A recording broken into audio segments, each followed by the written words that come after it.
Implantation के बाद bilaminar germ disc का फॉर्मेशन होता है। अब आगे ब्लास्टोसिस्ट में क्या क्या चेंजेस आते हैं, क्या क्या डेवलपमेंटल प्रोसेस होते हैं, ये हम देखते हैं। आफ्टर फर्टिलाइजेशन 8th डे में क्या चेंज आता है ये हम देखते हैं।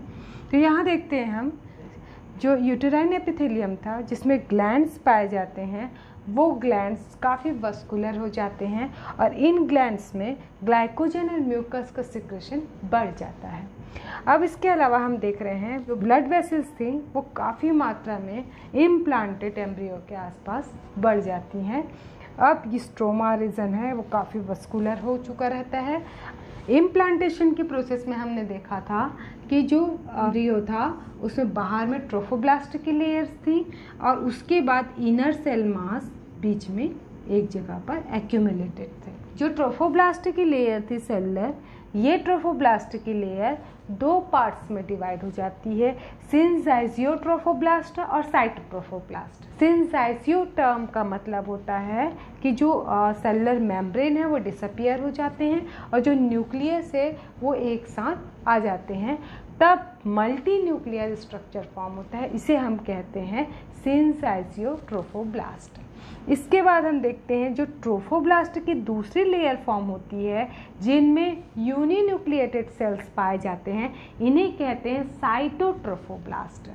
साइटोट्रोफोब्लास्ट में अभी भी माइटोसिस कंटिन्यू रहता है। ये साइटोट्रोफोब्लास्ट की लेयर माइटोटिक डिवीजन में डिवाइड होते जाती हैं और ये डिवाइड होकर के आगे सिनजाइजियोट्रोफोब्लास्ट की लेयर फॉर्म करती जाती हैं। तो इस तरीके से ये जो ट्रोफोब्लास्ट था ये सिनजाइजियो और साइटोट्रोफोब्लास्ट में कन्वर्ट हो जाता है। अब हम देखते हैं जो एम्ब्रियो में इनर सेल मास वाला रीजन था इसमें क्या चेंज आता है। तो जो इनर सेल मास है ये दो प्रकार की सेल्स में डिवाइड हो जाते हैं और ये सेल्स दो लेयर्स में अरेंज हो जाते हैं।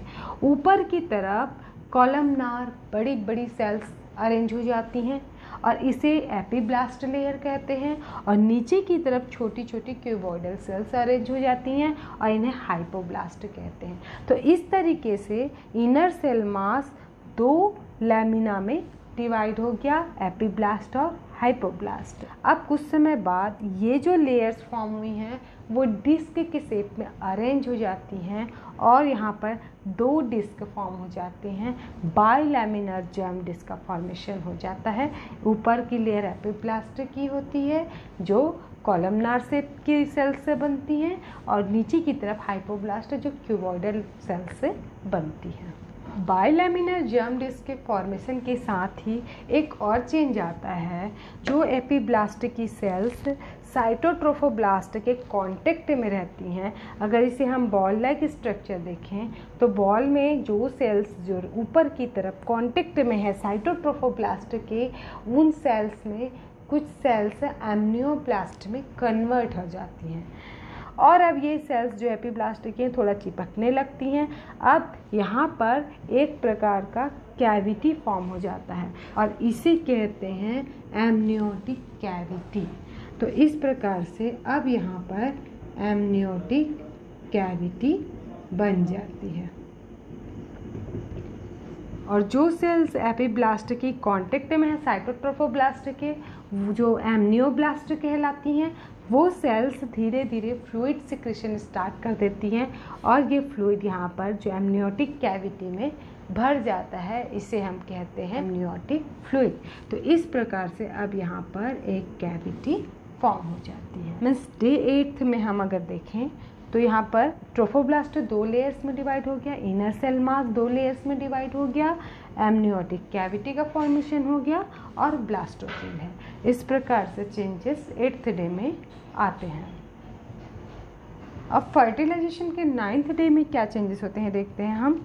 तो यहाँ पर देखते हैं हम एमनियोटिक कैविटी, देन उसके बाद एपीब्लास्ट, देन हाइपोब्लास्ट। अब ये जो हाइपोब्लास्ट की सेल्स हैं ये डिवाइड होने लगती हैं और डिवाइड होते होते ये जो साइटोट्रोफोब्लास्ट है इसके ठीक भीतर की ओर एक सेलुलर लेयर फॉर्म करती है। ये जो मेम्ब्रेनस स्ट्रक्चर फॉर्म होती है ये कहलाती है एक्सोसेलोमिक मेम्ब्रेन। अब ये जो प्रिमिटिव यॉर्क सेक है ये एक्सोसेलोमिक मेम्ब्रेन और ऊपर की तरफ हाइपोब्लास्ट से कवर रहता है। अब जो एम्ब्रियो है ये थोड़ा और अंदर की ओर धंसते जाता है और उसके साथ ही हम देख रहे हैं कि ये जो ब्लड वेसल्स हैं ये काफ़ी डेवलप हो जाती हैं आसपास, और साथ ही जो सिनसाइजियो ट्रोफोब्लास्ट है इसमें लैक्यूने फॉर्म होने लगते हैं।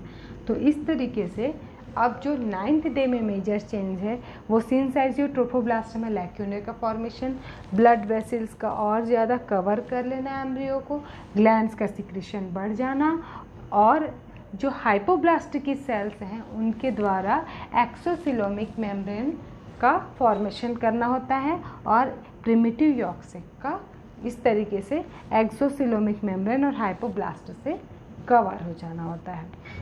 अब आफ्टर फर्टिलाइजेशन 13th डे में क्या चेंज होता है ये हम देखते हैं। तो यहाँ पर हम देख रहे हैं कि जो एम्ब्रियो है उसका सिनसाइजियो ट्रोफोब्लास्ट लेयर है, उसमें जो लैक्यूने थे उस लैक्यूने में मदर ब्लड वेसल्स पूरी तरीके से ब्लड सप्लाई करना स्टार्ट कर देती हैं, और अब ये जो सर्कुलेशन है ये कहलाता है यूटेरो प्लेजेंटल सर्कुलेशन। क्योंकि ये जो ब्लड सप्लाई है ये यूट्रस से हो रहा है इसलिए इसे यूटेरो प्लेजेंटल सर्कुलेशन कहते हैं। अब उसके बाद हम देखते हैं आगे जो अब यॉर्क सेक है वो डेफिनेटिव यॉर्क सेक में कन्वर्ट हो चुका है।